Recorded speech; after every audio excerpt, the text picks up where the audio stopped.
All right. So in testing a method of gender selection, 10 randomly selected couples each have a baby, and 9 are girls. Okay. Using a 0.5 significance level, test the probability of a baby being born, and see if the probability using this gender selection method is greater than 75%. So what would I do? Well, I would take H null and I would say that P is equal to 75%, and I want to test my alternative hypothesis, which would be P is greater than 0.75, and then I use my data. So we can use the binomial distribution formula, and since it's right-tailed, we want to see if the probability, we want to find the probability that X is greater than or equal to 9. So that's what we go ahead and we do. So my p-value comes from the binomial formula now, where we're greater than or equal to 9, as we're given.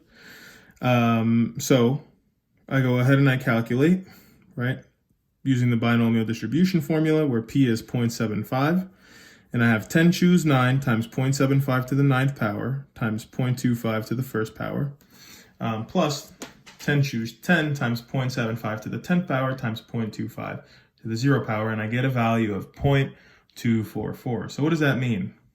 Right, the probability that we get a value that's greater than or equal to 9, okay, so again, 10 randomly selected couples each have a baby and 9 are girls, so 10 choose 9. So we're trying to see if the probability of X being greater than or equal to 9 as a p-value is greater or less than our value of 0.05. Right, we get the number 0.244. So how would we conclude if we use this method? Well, we would say that the p-value of 2.244 is greater than 0.05. So we fail to reject the null hypothesis. Why? Because we're to the left of our rejection region. Our 0.244 is to the left of 0.05. Okay, so there's not sufficient evidence to claim that with the gender selection method, right, we support the probability of having a girl being 0.75, being greater than 0.75. Okay? And then we can move forward, right? If our null hypothesis was 0.5 and our alternative hypothesis is not equal to 0.5, right? That means the probability P, our population proportion is 0.5, N is equal to 110, and X is equal to 55, then we can go ahead and use this information, right? You can find the p-value and you can double it, okay? And if the p-value is greater than 0.5, you would fail to reject the null hypothesis again, right? So homework questions here can be 420 to 429. I would just suggest looking at the syllabus because this could be outdated. And let's move forward. All right, so we could also test mu, right? Testing the population mean. So we saw that mu can be tested with and without sigma. So remember our chart, and our chart tells us what our values are and how to find our z value and how to find our chi-squared value if that's a test that we're going to use. It all depends on how far we get, but remember that this information here was given up to us in a previous lesson, right? We have our parameters, p, mu, and we have the standard deviation and the variance, and this here tells us which sampling distribution we could have, the requirements for each sampling distribution, and the test statistic that we will use.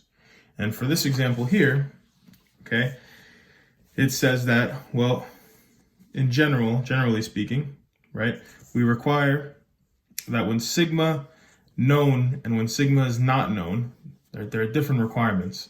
So with sigma not known, the sample has to be simple and random. Either the population is normally distributed or n has to be greater than 30. So again, we use a student t distribution as you saw in the previous chart because sigma is not known, and it would be this formula here, x bar minus mu x bar all over s divided by radical n. Degrees of freedom is n minus 1. Okay, and we can go ahead and calculate. So the problem here states there are 12 adults and they slept the following amount of hours: 4, 4, 4, 6, 7, 7, 7, 8, 8, 8, 9, and 10. You can see that right here.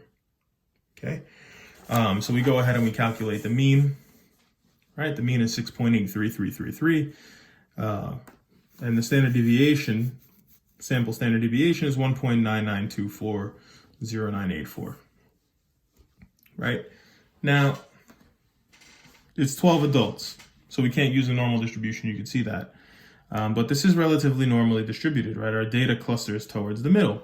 So we can use the student t distribution, okay? So we go ahead and we continue, right? The degrees of freedom is 11. Okay, we have t equal to negative 2.90. So how do we find that? Well, we just calculated using the formula above, right? And again, we sleep between 0 and between 7 and 9 hours each night. We want to use the t critical method with 0.05 significance level to test the claim that the mean sleep for adults is less than 7 hours. So null hypothesis, the mean is 7. Alternative hypothesis, the mean is less than 7, okay, because that's what we're told to test. We find the t value. T value is x bar over mu, the mean for x bar, which is all divided by s over radical n. So we go ahead and we calculate. So mean of x bar is just what we're assuming that the mean is for a population. And we're assuming that it's 7. So we take our sample x bar, our sample mean, subtract this guy, divide by s over radical n, and here's the numbers plugged in to our formula. Okay, which gives us negative 0.290.